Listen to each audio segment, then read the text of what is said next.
Hey everybody, it's your girl Sincerely Sasha. I hope you guys are doing great on this good Monday morning. I hope you got some prosperous plans for this week as I do.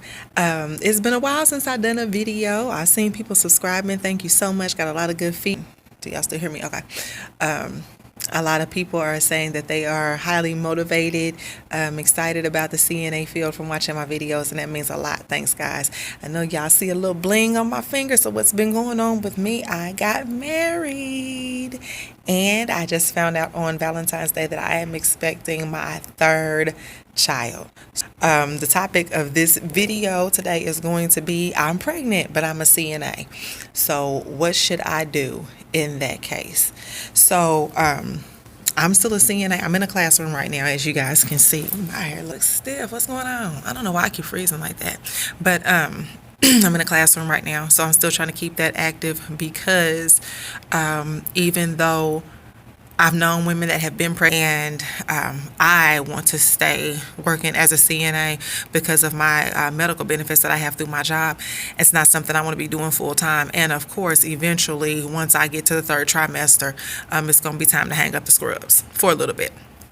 So, something that you could do if you're CNA and you still want to remain a CNA in some capacity and possibly do that up until your due date comfortably. Something that I was working on possibly doing because I discovered that my full-time job as a CNA, they do not have light duty. And we've run into a situation here late working short quite a bit. And I'm 5 weeks right now. And I enjoyed my workload too much last night. So I'm definitely looking at other options to keep me in the CNA field, but probably not in the long-term care facilities. I've heard of people staying at long-term care facilities and them having light duty, like some facilities may have more of an assisted living area that you can work where you can stay at the same facility. I know I worked at a facility one time. They actually had the long-term care building, and then they had some people who the senior living towers. That's a way to still stay in the field, possibly still see the money, and stay working as a CNA until your due date. Something I'm looking at is more like home health, one-to-one care. I know exactly what I'm doing when I walk in. I don't have to worry about getting in there and having a certain amount of staff, which just happened the other night. We had our full staff, but they decided to pull somebody from our group. So we found that in the middle of the night. And if CNAs, you know how it is when you're used to working in a group and you set your stuff up and then they come and throw you off. It doesn't help matters any if you're working with a nurse that really doesn't want to communicate with you and you have to figure things out on your own, especially in the middle of the night. It's rough enough at the beginning of the shift, but you got 8 hours to catch on to that, to catch on to the vibe of your nurse and catch on to the fact that you're going to have to kind of wing it, think as being a CNA for however long you've been one, versus finding out in the middle of the night, now you got to work this hall and you got to work with this nurse. That's rough. I didn't like that too much. So if you want to, do home health, you got one client, or some places you might have 3 or 4, but it's still that centralized care you need, and you're not on your feet all the time. And that's definitely a big plus. But I heard of people trying light duty with their facilities. You could always try that and see how it goes for you. But I'm definitely probably going to be looking while I'm pregnant, be looking to do some. I don't think a facility is going to be for me. And I've seen women work in agency. Honey, I seen women looking like they had 2 watermelons up underneath their scrub tops by their stomachs, and they were still working. But doing 4 to 5 night work weeks.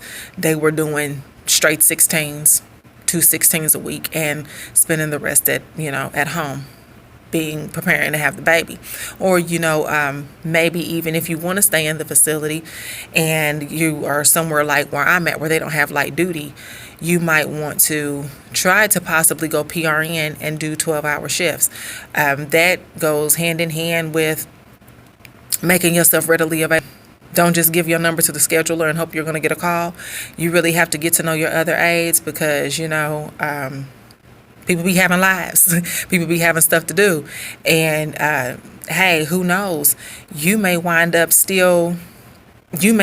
possibly getting 2 double shifts a week and getting to spend the rest of the week at home, preparing for baby to come. If there happens to be, 2 aides that didn't request off in time, but they really need that day off. So you really need to be readily available to the other aides. Just don't depend on the scheduler at your facility to call you, because chances are, especially if you're working somewhere like me where they're short, they're not going to be too happy about you going PRN. And then people do funny style stuff. So make yourself readily available to other people. You'll get those calls. That's another thing. Don't do agency. Don't go back to doing agency right now. I mean, agency is fine. I've done a video about doing agency, and that's fine. But, if you're expecting a new baby, you need to try to do something concrete. So, PRN, making your own schedule, home health, assisted living. Those are your 3 options. But anyway, guys, thank you so much for everybody who has subscribed to my channel. I really appreciate it. I'm going to put the link to my latest book, Covered. It is my second release novel, and it is doing very well. I checked it tonight. Earlier this morning while I was at work at 3 a.m. It was at number 12 out of 100 books on the African American Christian fiction. It was at number 12. And this morning it's at number 8. So I am hoping before the sun sets, my book will be number 1. So I'm going to look in the description. And again, if you have any questions or comments, just leave them in the comments section. Make sure you hit that subscribe button, hit the thumbs up button, and hit that little bell over there on the side so you can be notified when I do another video. I am going to start trying to be more consistent, guys. Man, life hit me fast. You hear me? Fast. I literally met my Prince Charming in a blink of an eye, and we were married in a blink of an eye. So life is happening for me right now. So, but I want to share it with you guys. So anyway, until next time, be blessed, be humble, be great. Have a great Monday. Have a great week. See you later.